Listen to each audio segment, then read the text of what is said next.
Dijimos que los principios fundamentales de la destilación son las relaciones de equilibrio. Entre las relaciones de equilibrio tenemos la ley de Raoult, ¿cierto?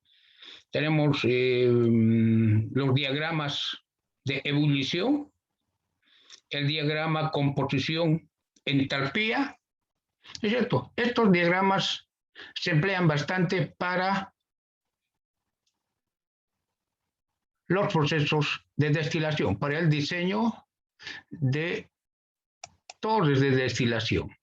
¿Está bien? Entonces aquí tengo, este diagrama es válido solo para el etanol y agua, ¿no es cierto? Bien, entonces, de estos diagramas nosotros podemos, mediante la línea auxiliar, ¿cierto?, obtener esta línea de reparto, que es la línea de temperatura constante. Tengo en ordenadas la entalpía, ¿no es cierto?, y en abscisas tengo la composición, fracción en peso, del componente más volátil en la fase líquida, que es X, y del componente más volátil en la fase vapor, que es Y, ¿no es cierto? Esta es la línea de vapor saturado o línea de rocío, y tengo aquí la línea de líquido saturado o línea de punto de burbuja, ¿no es cierto? Entonces, de esta manera puedo obtener las líneas de reparto, ¿está bien? Entonces, las entalpías son importantes. Bien, existen sistemas azeotrópicos en destilación. Sistemas azeotrópicos. Una mezcla es azeotrópica cuando tiene un vapor en equilibrio. O sea, se dice que una mezcla es azeotrópica cuando tiene un vapor en equilibrio que tenga la misma composición que el líquido. A esto se llama mezcla azeotrópica. Cuando el vapor en equilibrio tiene la misma composición del líquido. O sea, el líquido y el vapor están con la misma composición. A esto se llama sistema o mezcla azeotrópica. Para un azeótropo, las composiciones del vapor y del líquido son idénticas. ¿Está bien? Las composiciones del vapor y del líquido son idénticas. El agua y el alcohol etílico forman un azeótropo binario mínimo que contiene 95.6% en peso de etanol y hierve a 78.2 grados centígrados a una atmósfera. O sea, el agua y el etanol forman un azeótropo. ¿Qué quiere decir? En ese punto azeotrópico, ¿no es cierto?, la composición del vapor que se desprende de la mezcla y del líquido son idénticas. O sea, el vapor tiene una composición de 95.6% de etanol, el vapor. El líquido que queda también tiene esta misma composición. Prácticamente no se está separando nada, porque si voy a evaporar, ¿no es cierto?, y tiene la misma composición del líquido, entonces no tiene sentido destilar, ¿no es cierto? Estoy obteniendo un vapor que tiene la misma composición que el líquido. A eso se llama mezcla azeotrópica. ¿Y cuándo se presenta esta mezcla azeotrópica, no es cierto? Cuando las composiciones del vapor y del líquido son iguales. Y para una mezcla agua-etanol, esto se presenta cuando la composición en etanol, ¿no es cierto?, en peso es 95.6%. ¿Está bien? Entonces, en ese punto ya no puedo hacer nada, pues no, porque no tiene objeto seguir destilando. Si voy a obtener un vapor con esta composición y el líquido que queda tiene la misma composición, no tiene objeto destilar. Tales características son muy poco deseables si se necesita separar una mezcla en sus componentes mediante destilación, ya que no puede alcanzarse ninguna composición más rica que la de la mezcla acetrópica. O sea, por más que destile, siga destilando, no voy a poder cambiar esta composición. En otras palabras, la destilación concluye en esta composición. ¿Está bien? Dice por eso en la parte final, dice, tales características son muy poco deseables, ¿no? Si se necesita separar la mezcla en sus componentes mediante destilación, quiero separar el etanol del agua por destilación y tengo esta composición, ¿no es cierto? Prácticamente no puedo separar. ¿Por qué? Porque el vapor va a tener la misma composición que el líquido, ya que no puede alcanzarse ninguna composición más rica que este, 95.6%. Si quieren en peso, fracción en peso 0.956, ¿cierto? Más rica que la mezcla azotrópica. Muy bien. Para este sistema, alcohol, agua, se presenta este azeótropo mínimo, ¿ya? Mínimo. Vamos a ver aquí un gráfico. Este es el diagrama de ebullición que vimos nosotros, ¿no es cierto? Tengo temperatura y composiciones, ¿no? Entonces, aquí tengo el líquido saturado, que es la curva azul. Tengo el vapor saturado, ¿cierto? Entonces, si yo tengo un líquido que tiene esta composición, puedo obtener un vapor con esta composición. Esto es lo que nos permite. ¿Y cuál es la temperatura? La temperatura estaría en ordenadas, ¿no es cierto? Bien, entonces voy separando, aquí voy obteniendo, ¿no es cierto?, un vapor más rico en el componente más volátil que en el líquido. Entonces el vapor es más rico. Esto es para el sistema etanol-agua. ¿Bien? Voy obteniendo. Vamos bien en la destilación.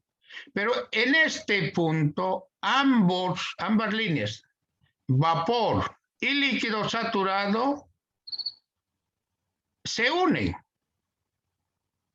Aquí, no nos olvidemos que el líquido es azul, ¿está bien? Y el vapor está en la parte superior, ¿no es cierto? Entonces aquí tengo un líquido y tengo un vapor. El vapor tiene mayor concentración en el componente más volátil. ¿Dónde se forma? Este es el punto acetrópico. Dice 95.6% de etanol y dijimos nosotros 95.6% en peso de etanol y hierve a 78.2. Tengo aquí 95.6 y 78.2. Entonces, en este punto, que es el punto acetrópico, la composición del vapor y la composición del líquido tienen el mismo valor. Tienen el mismo valor. Entonces, por tanto, este es un punto acetrópico, de punto mínimo de ebullición acetrópica para el sistema etanol-agua a presión de 1 atmósfera. Este punto.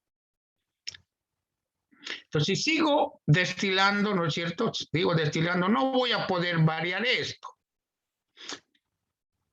Si por alguna forma, por decir algo, cambio la presión, el azeótropo desaparece del sistema a presiones menores de 70 milímetros de mercurio. Si yo cambio la presión, puedo obtener, ¿no es cierto? No nos olvidemos que está en 95.6. Puedo obtener, paso al otro lado. Pero aquí, miren, ¿qué obtengo aquí? Obtengo un vapor pobre y un líquido rico en etanol. Es la inversa de la destilación, ¿no es cierto? Aquí el líquido era pobre y el vapor rico. En cambio aquí, si tengo una composición, trazo una línea como esta, la línea vertical, obtengo, ¿cierto? Obtengo el líquido. Este es el líquido. ¿Y dónde estaría el vapor? Estaría aquí, que tendría menor composición. Entonces no tiene sentido. Entonces la destilación concluye en el punto azeotrópico. ¿Está bien? Perfecto. Bien, entonces esto se debe tener en cuenta, ¿no? Por decir, aquí tengo fracción en peso, fracción en masa. Lo máximo que puedo destilar, la composición del destilado será 95.6% fracción en peso de etanol. En ese punto ya tengo un punto azeotrópico. A partir de ese no puedo destilar. A no ser que cambie algunas condiciones. Como dije hace un momento, la presión, que la presión sea menor a 70 milímetros. Bien, continuamos. Destilación con inyección directa de vapor. Destilación con el uso directo de vapor vivo. Cuando se destila una solución acuosa en la cual el componente más volátil es el no acuoso, en nuestro caso el etanol, de forma que el agua se elimina como producto de colas,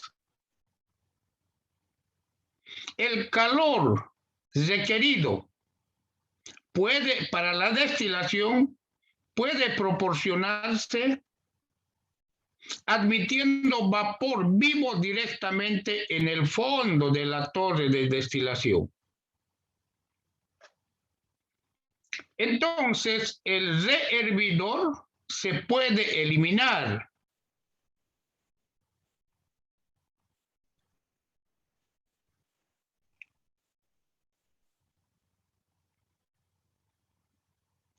Bien, entonces en este caso ya no se quiere el rehervidor, porque el vapor vapor de agua se va a, ¿no es cierto?, alimentar en la base directamente. Esto se puede aplicar solamente cuando a soluciones acuosas, solamente a soluciones acuosas,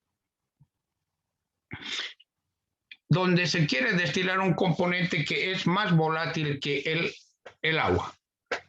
El vapor se inyecta al líquido en la base en forma de pequeñas burbujas en el fondo de la torre. Aquí ya no hay el calderín. Voy a destilar directamente con vapor de agua. Aquí estoy alimentando en la base vapor de agua. ¿Está bien? Perfecto. Entonces, GNP más 1 es el vapor de agua que ingresa. El vapor de agua no tiene soluto, pues no tiene etanol, por eso la composición del vapor de agua en soluto es cero, es vapor de agua que se hace burbujear a través de la solución que quiero destilar. ¿Está bien? Tengo la alimentación, su composición, tengo el condensado destilado, prácticamente la parte superior de la torre no cambia nada. Lo que cambia es la parte inferior de la torre. ¿Está bien?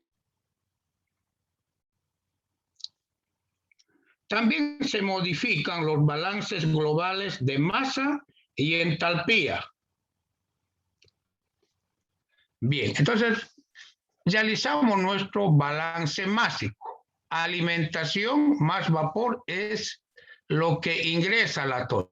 Sale destilado y producto de colas o líquido residual, ¿no es cierto? Balance de soluto. Tengo aquí el soluto que ingresa. En el vapor no ingresa soluto. Entonces tengo soluto en el destilado y soluto en el producto de colas o líquido residual, ¿cierto? Balance entálpico. Energía calorífica que ingresa con la alimentación más la energía calorífica que proporciona el vapor, donde HGNP más 1 es la entalpía del vapor vivo que ingresa en el fondo de la torre, vapor de agua. Esto es igual a la energía que sale con el producto de colas, ¿cierto? Más la energía que sale en el condensador y más la energía que se lleva el destilador, destilado más bien. Cantidad de destilado por la entalpía del destilado. ¿No es cierto? Tengo los balances másico, balance de soluto y balance entálpico. Estos varían y se modifican con relación a los balances que vimos cuando el destilador tenía un rehervidor, calderín o reboiler, ¿no es cierto? Puedo realizar mi balance másico, balance de soluto para la parte inferior de la tos, para la zona de agotamiento, ¿cierto? Entonces, al realizar tengo que ingresa, ¿no es cierto?, la alimentación más vapor, estas son las corrientes, y salen destilados, ¿no es cierto? Bien, al hacer operaciones, puedo hallar Q segunda, que estaría dada energía neta que sale en la parte inferior, sobre el flujo neto que sale en la parte inferior. No nos olvidamos que NP más 1 es vapor de agua y tiene una composición en soluto 0. LNP es el líquido que sale, es el producto residual y su composición del plato NP. ¿No es cierto? Entonces aquí cambia Q segunda. ¿Está bien? Bien, con estos datos con Q segunda y XW, puedo determinar el punto de operación en la zona de agotamiento.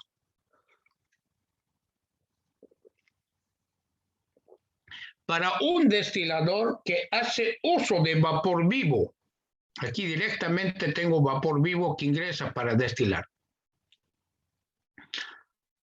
En el diagrama entalpía composición, el número de platos en la zona de agotamiento está dada por esta figura. ¿Qué tengo aquí?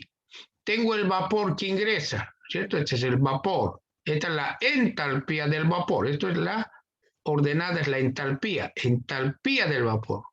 Aquí tengo un vapor sobrecalentado.